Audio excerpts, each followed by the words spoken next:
Check ডিজওয়ানার মামলায় সাবেক সংসদ সদস্য ও ক্রিকেটার সাকিব আল হাসানের সম্পদ ক্রোকের আদেশ দিয়েছেন আদালত। 24 মার্চ ঢাকার চিফ মেট্রোপলিটন ম্যাজিস্ট্রেট আদালতের additional chief metropolitan magistrate Ziaur Rahman এই আদেশ দেন। এ বিষয়ে বিস্তারিত থাকছে টিভিএস নিউজ আপডেটসে। আপনাদের সঙ্গে আছি আমি রুকাইয়া জহির। আদালত সূত্রে জানা গেছে, চেক ডিজওয়ানার মামলায় গত 19 জানুয়ারি সাকিব আল হাসানের বিরুদ্ধে গ্রেপ্তারি পরোয়ানা জারির আদেশ দিয়েছিলেন আদালত। গ্রেপ্তারি পরোয়ানা তামিলের প্রতিবেদন 24 মার্চ জমা দেওয়ার জন্য আদেশ দিয়েছিলেন আদালত। তবে এই দিন আদালতে পুলিশের দেওয়া প্রতিবেদনে আসামিকে গ্রেপ্তার করা যায়নি বলে উল্লেখ করা হয়।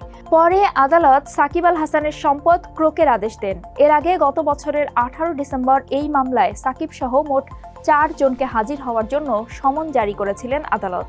এই মামলায় সাকিব ছাড়াও অন্য 3 জন হলেন সাকিব আল হাসান অ্যাগ্রো ফার্মের ব্যবস্থাপনা পরিচালক গাজী সাহাগীর হোসেন, প্রতিষ্ঠানটির পরিচালক ইমদাদুল হক ও মালাইকর বেগম।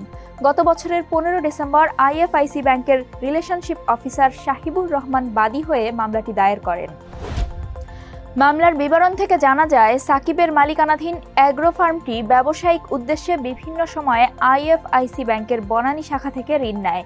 এর বিপরীতে কোম্পানিটি প্রায় 4.15 কোটি টাকার 2টি চেক দিয়েছে, যা অপর্যাপ্ত তহবিলের কারণে ডিজওয়ানার হয়ে ফেরত আসে। দর্শক, এই ছিল এখনকার টিভিএস নিউজ আপডেটস।